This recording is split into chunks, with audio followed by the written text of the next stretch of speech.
Okay, so then moving on to think about how propensity scores compare with multivariable analysis. Are there any questions before we talk about this? Sorry, just behind you. Sorry. So this propensity score calculation is kind of like a dimensionally reduction. Yeah. And yeah. if this dimensional reduction happens, there must be some information we lost. So why just we match the population with the same sex, same age, or same education level, such background variables directly, and then compile their results. Oh, so why not just individually match? Yeah. Well, Yeah, good question. If you individually match, you will run out of potential matches. So you won't find people who are identical. When you propensity score match, so if I take one person with a score of 0.8 and match them with another person of 0.8, the two people won't have the score of 0.8 for exactly the same reasons. So it may be that they are both men in their 60s, but one smokes and the other has diabetes, which seems to get them a score that's quite similar. So I matched them on the score. But if I wanted to individually match, I couldn't match those two people. It then works out that because I'm doing this on a large population, that although the individuals are not matched on exactly the same covariates, the distribution of covariates through the population then becomes very similar if I've done a good job with the propensity score model. So that's one reason why you would do this rather than individually matching, because you wouldn't find enough people to match on. So if using different models to calculate the scores, the result will be large influenced? Yeah, potentially. So yeah, it depends very heavily on what you put in your propensity score model. That's a really important factor. Yeah. So they're not magic. You'll hear some people talk about them as though we must only ever use them because they're so much better than multivariable. I don't believe that. I think that they have some advantages and some disadvantages, and that we need to be aware that they are only as good as the data that we've got access to and that we can measure. So there will still be things within the data, or not within the data, there will still be factors that are different between patients potentially, but that we couldn't account for, and they won't help with that. And I have a concern that even the people which has similar propensity scores, is there that covariant or variable background information is the exact similar or not?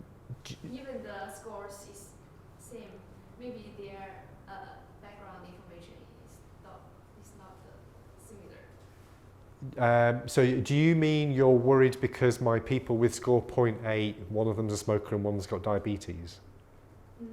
Or yeah, my worry is if even the probability of is the same, if that the score is the same, but the sex or education or some other variables, the value of the variable is not the same. Right, okay, so on an individual level between patients, because it's a big population and those factors will even out, that doesn't matter. What would matter is if I've measured the variables better on some people than on other people, that would then still be a big problem. It would also be a problem if I was doing a multivariable model. So they suffer from some of the same problems as each other. So it's kind of limitation? Yeah. It's not a perfect method? Absolutely not a perfect method. I mean, sometimes I use them, sometimes I don't for various reasons, and I've found sometimes journal editors or reviewers will send a comment back to say, we don't believe your results because you didn't use propensity scores, which to me implies that they don't really know or they don't really understand what we were doing, because there is nothing magic about So this method. we use different methods to calculate and compare the results. Yeah, you can do. In fact, so in this example here, I haven't shown it on the slide, but we also did it as a multivariable regression. We got the same answer. The only reason you might get a different answer is if you're, so if I go back, so you could see here that, in fact, it didn't really matter which categories we included in the analysis. The answer was quite similar. If the answer had been quite different in our primary analysis, then a multivariable approach would have given us a different answer. And to me, that would be the only advantage of this method, is that it helps us to properly select the group of people that we really should be comparing. But other than that, the data are the same. So the information we're putting in from the variables, whether it goes into the propensity score or into a multivariable model, it's all the same data. So it really doesn't make much difference. Does that help? Okay. So my question is, so is the two groups truly comparable? So the distribution of propensity score within two groups seems quite different. So as you said, the unmeasured compounding factor may influence the two propensity score can be different from the major propensity score. Yeah. And although the propensity score analysis very strong method, these two groups don't seem so comparable and quite different.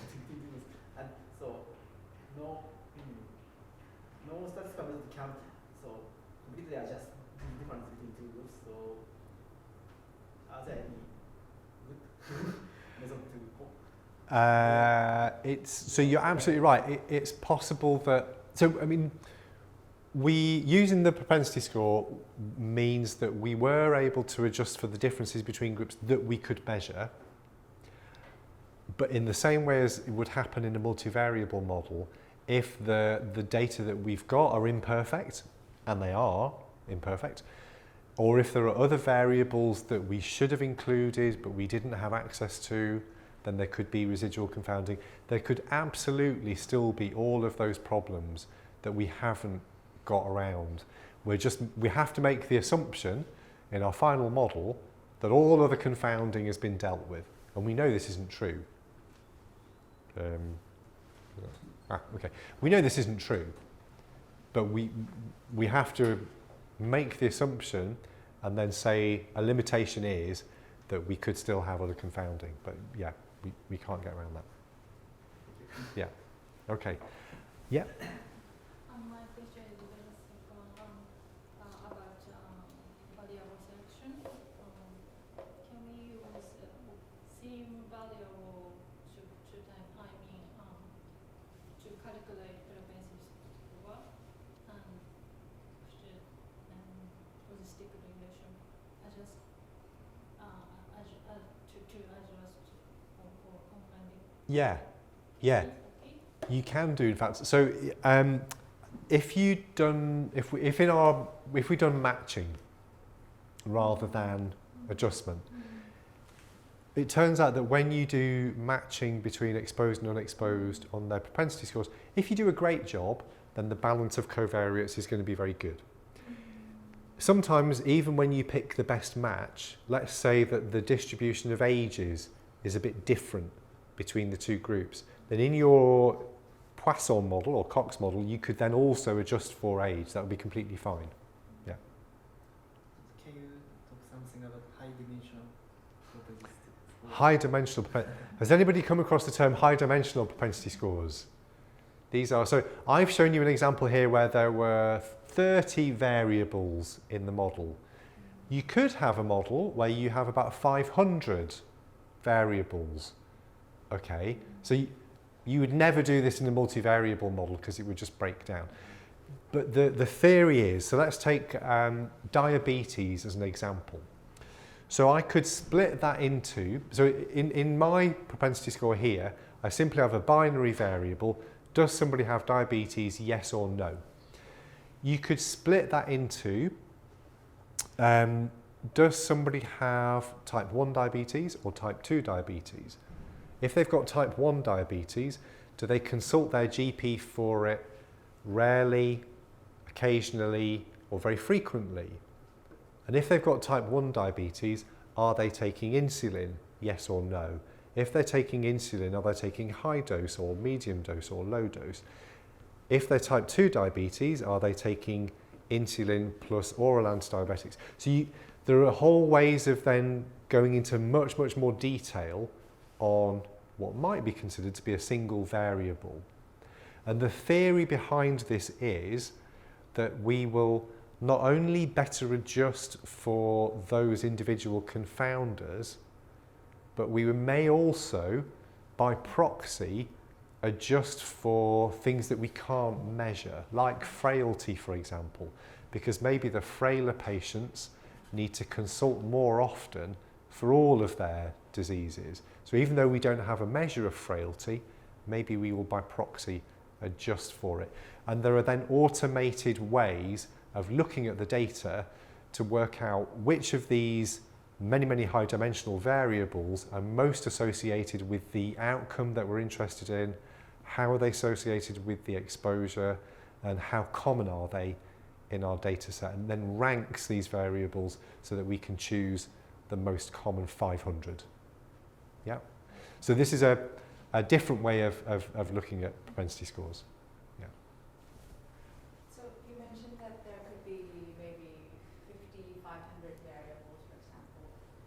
In multivariate analysis, you would do the multi-collinearity test before selecting the variables. I've never done a propensity score before, so would you take those into consideration before selecting the variable as well? Yeah, so you could do that within your logistic regression model. You can look at collinearity in that model. Yeah. But you wouldn't do the same for propensity score analysis? In the cohort analysis that you then go on to do, no. Yeah. Okay, so that's it. We're going to talk about how they compare. So I've covered some of this. So mostly the results of a multivariable and a propensity score analysis would be very similar. It'd be very unusual for them to give you very different answers. Where I think propensity scores have a big advantage is there are two things. First of all, if you've got a very large number of confounders and you've got a rare outcome, then if you want to do a multivariable regression model, you may not be able to include all of the variables that you want to, just because of the rule of 10, say, where you would run out of the ability to adjust for all those confounders. The other reason why I think they've got an advantage is they allow us to see within our study population who is genuinely comparable, and so that I can get rid of the obese burger eating guys and the yoga women from my study population. They give me an opportunity to do this. Where multivariable analysis has a distinct advantage is that in our final analysis model, it will show me the association between each individual variable and the outcome. So I can see, is smoking in my model behaving in the way that I would expect it to? I won't be able to see that in a propensity score analysis. Really importantly, both methods still don't account for unknown confounding. And I think that people accept this easily with multivariable approaches, but there seems to be this myth with propensity scores that we've dealt with all confounding, especially if our baseline table makes people look very similar. But be very careful, it still has the same problems. Okay. So that's the end of the talk. Are there any questions before we do the workshop part? So when we choose the correlate in to estimate the propensity score, so should we include all possible compounding factor, or we should choose the only variable related to outcomes, or so on? Do you have any idea? Yeah, so it turns out that we can potentially run into problems of statistical efficiency if we include, it's counterintuitive, if we include variables which are only associated with the exposure, that can be a problem for our confidence intervals. In theory, we want to include everything that's a traditional confounder, so something that's associated with the exposure and with the outcome we definitely want to have in the model. It turns out we can somehow improve statistical efficiency if we include variables that are only associated with the outcome as well. But mostly it's going to be variables that are associated with both.